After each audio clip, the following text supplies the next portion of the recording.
President Kyagulanyi Ssentamu Robert Bobi Wine, His Excellency agenze maaso n'okuteeka akazito abaka ba Parliament abadde balowooza ate basuubira nti nno bya justi abadde balowooza nti Kyagulanyi Ssentamu Robert Bobi Wine taamaleeko era taasobole. Kyagulanyi Ssentamu abalazeeko nti oyo yenna ali mu mbeera ey'okulemesa bannayuganda ey'okutambulira mu ne bannayuganda oba oyo yenna yalemesa values z'abannayuganda n'azifuula nga ekitasoboka n'alowooza nti naategeera nnyo Kyagulanyi Ssentamu Robert Bobi Wine leero abeerumbidde abategeezezza nti byonna bye mukola bannayuganda babiraba era byonna bye mukola tugengera obbajjukiza n'obbategeeza ali ready otambula naffe ajja tambula naffe atali ready oli free okutambula ne weeyongerayo. Bigambo bya President Kyagulanyi leero n'abakandalidde babadde balowooza nti bye bategeera omanyi beefuula nnyo abagezi ne President olunaku olwaleero kyenyiza obbagamba n'obbategeeza baganda bange abalazeeko era kyetwongera obbategeeza mwe mwenna bannayuganda Kyagulanyi Ssentamu Robert Bobi Wine, His Excellency byakola ne byayogera temulowooza nti bya just akola ekyo ekisoboka okulaba nga atereeza eggwanga ku lw'abannayuganda ne Uganda eno ffenna okutambuliramu n'okutambulira ku miramwa emituufu. Pulezidenti waffe omulungi Kyagulanyi Ssentamu Robert Bobi Wine ayimiriddewo nnyo ku lw'abantu baffe bannayuganda abaagala enkyukakyuka era abaagala Uganda etambule. Tukwebaza nnyo Pulezidenti okubeera eddoboozi ly'abantu, okubeera eddoboozi ly'abannayuganda era okuba essuubi ly'abannayuganda. Tulina okukkiriza nti bwe tunaatambulira bwe tuti nga tulina values zino ez'amaanyi ezitukumaakuma ezitwala mu maaso tulabira ddala nga tutambula tugenda kulinnya eddaala ery'obuwanguzi. Abo bonna badde balowooza nti yawandiikibwa Secretary General wange nalabye nga yalaze obuweereza obw'ekibogwe. In fact baawadde Speaker Anita Among okuvimba ng'alinga era nze nga stakeholder mu National Unity Platform ndi munyiivu n'abantu abamu abali okukola ebintu ebimu nga biraga engeri ey'ekibogwe gye tuli okuweerezaamu bannayuganda. Oweekitiibwa Katikkiro agambye nti senga omuntu yenna asobya awadde ekyokulabirako ku Lope Ssenyonyi nti olina abaana babiri naye bonna ojja kwesanga nga tebafaanagano n'abasuula wabweru. Senga omuntu yenna asobya tusukanyuga mu kanyuge nga tetudefinize right to fair hearing, freedom and justice, nkakasa tuba tumaze okufuuka bannakyemalira namba emu. Owulira bulungi nti mu bigambo bya Oweekitiibwa Mpuuga is yearning ayayaana okulaba nga ekibiina kitambula bulungi nga kitereera, ekibiina kitambula bulungi n'okusinkana abakulu okulaba nti ensonga zino zitaanyizibwa. Naye nga nvudde ku ekyo simba n'okusinkana abakulu okulaba nti ensonga zino zikola ki, ani amuganya okusinkana abakulu zitaanyizibwa. Omukisa tanagufuna. Deputy President amanyi kavule waali baamugobyeyo. Tosobola kumala gagenda nga toyitibwa mbuga ng'ate you are the accused. So mulimu statements bbiri eziri mu public.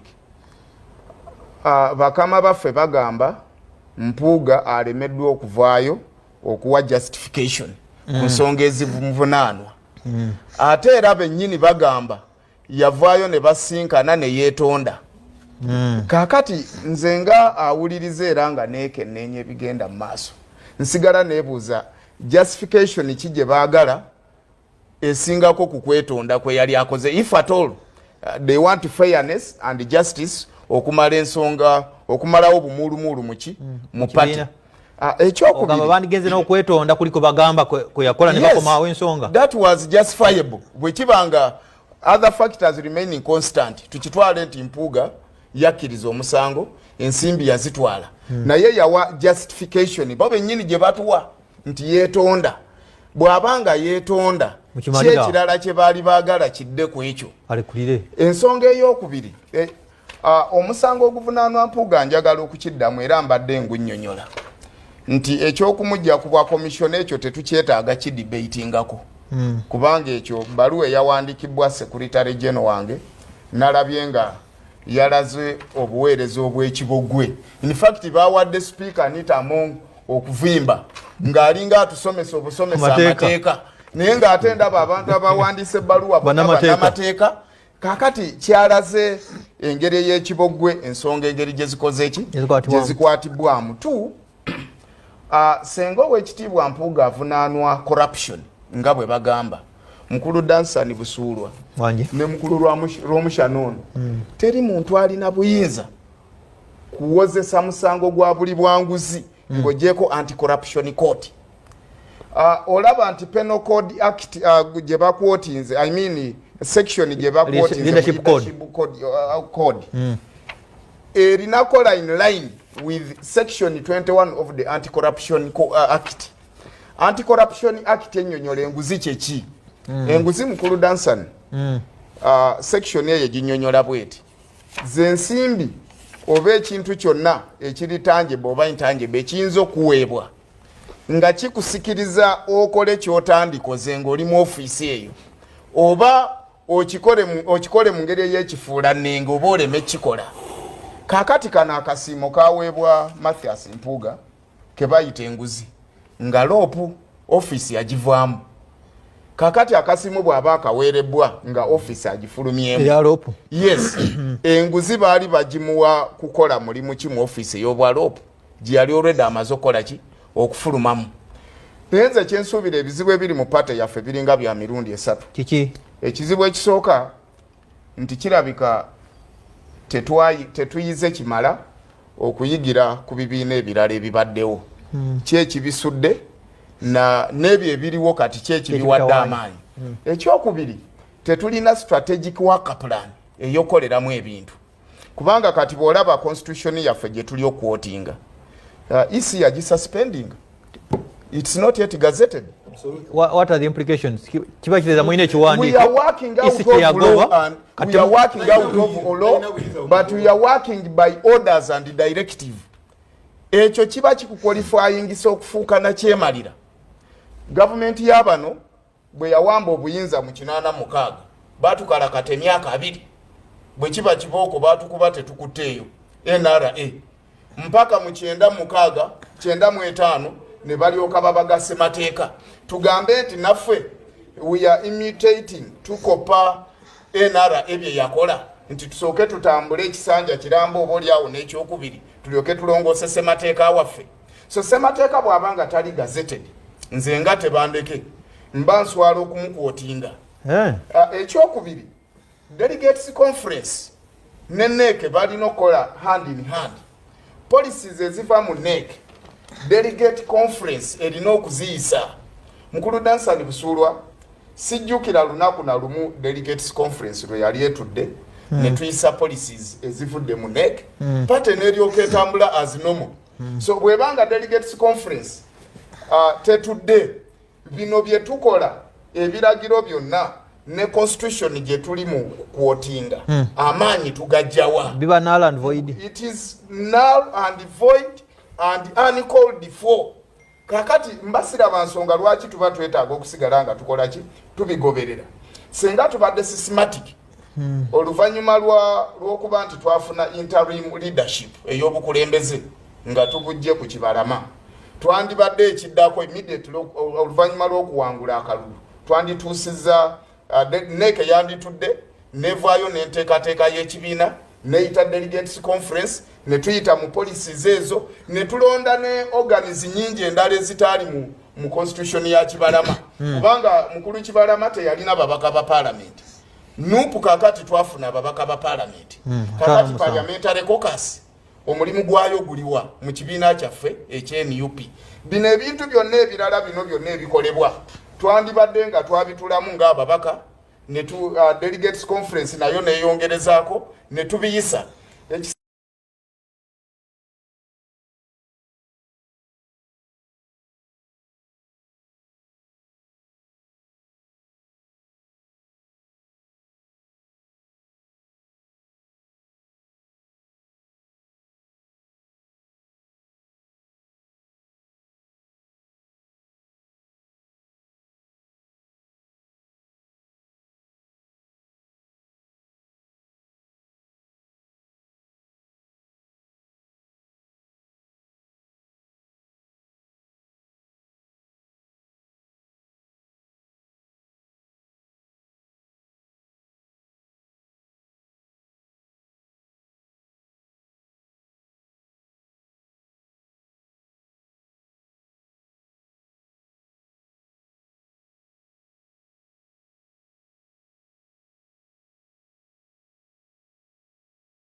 tetukyetaaga kidebatingako kubanga ekyo baluwa eyawandikibwa Secretary General wange nalabye nga yalaze obuweereza obw'ekibogwe.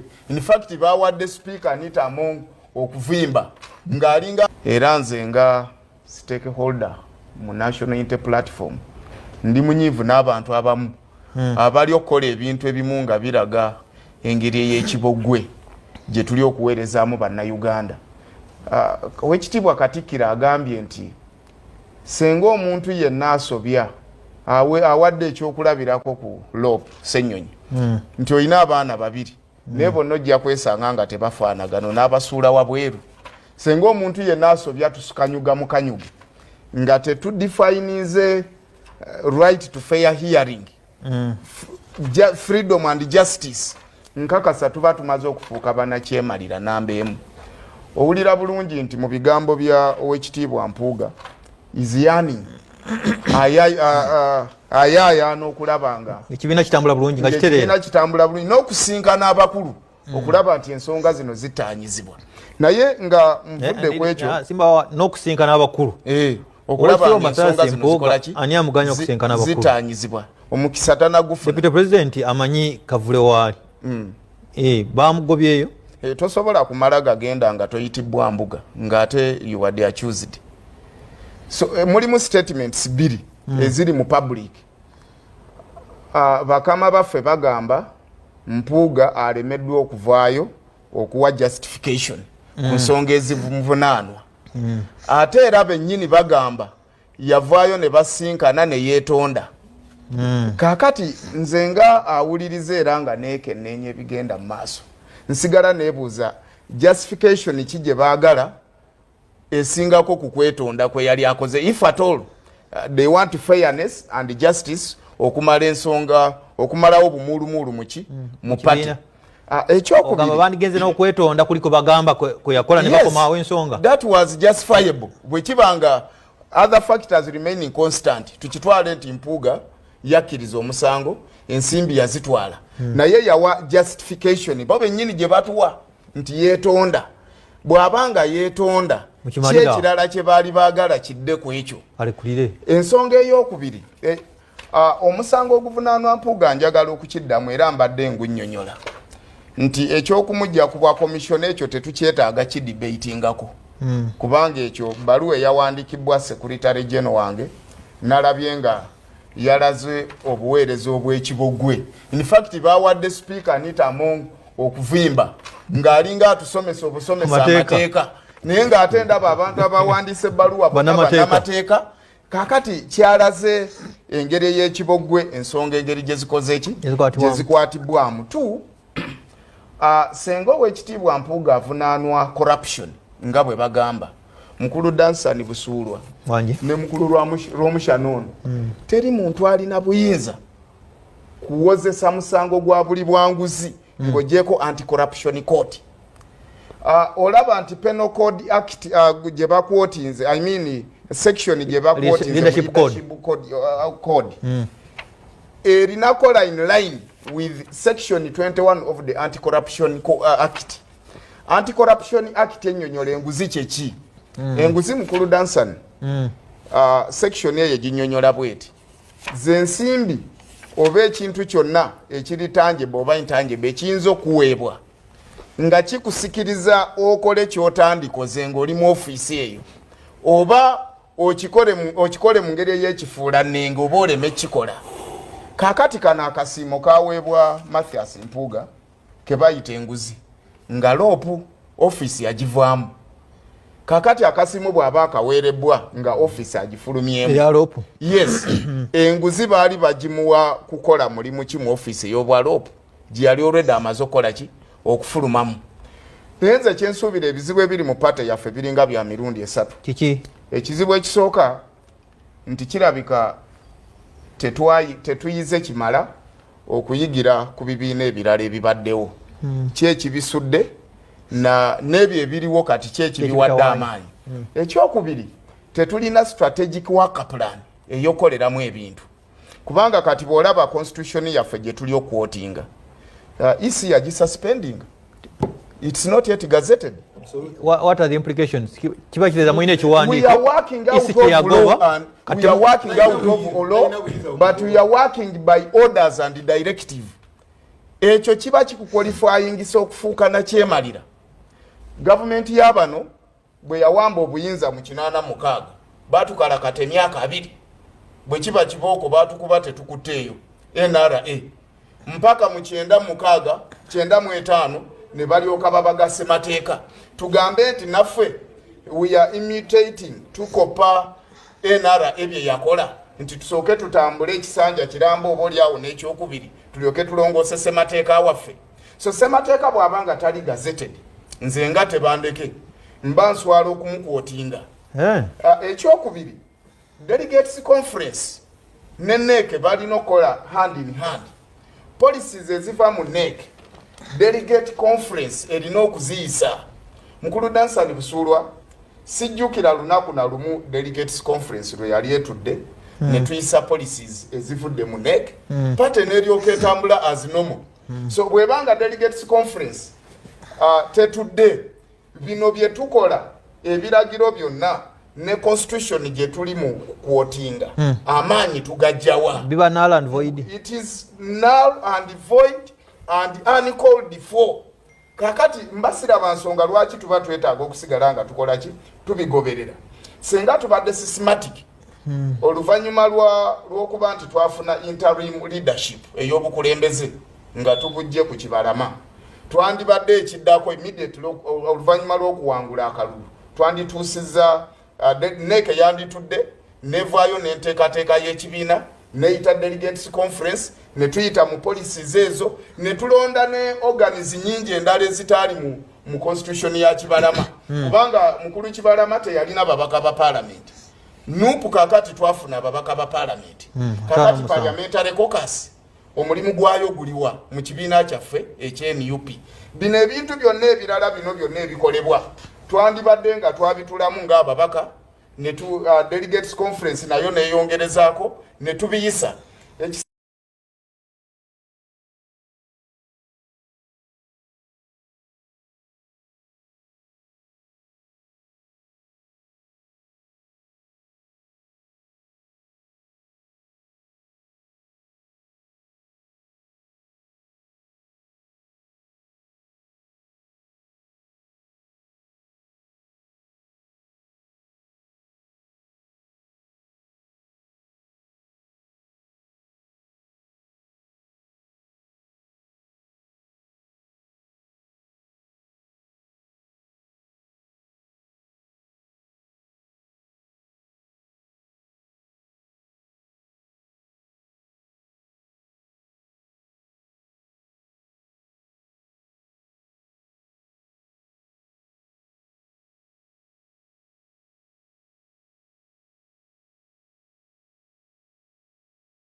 Agronyi Center mu Robert Bob Wine ajja bakozesa ensobe nnyingi kasita munatetunulemu ne mutegeera nti nno ye president yalondebwa abantu era twongera bajjukiza n'okubategeeza nti Agronyi Center mu Robert Bob Wine ajja kuba president w'eggwanga lino kuba bannayuganda bakkiriza mu byonna ebibaka bya parliament ebiyisa mu bannayuganda amaaso ebyava ku birowoozo bya bannayuganda ne mwetwalira akammwe twongera bategeeza nti tebikyatukwatako.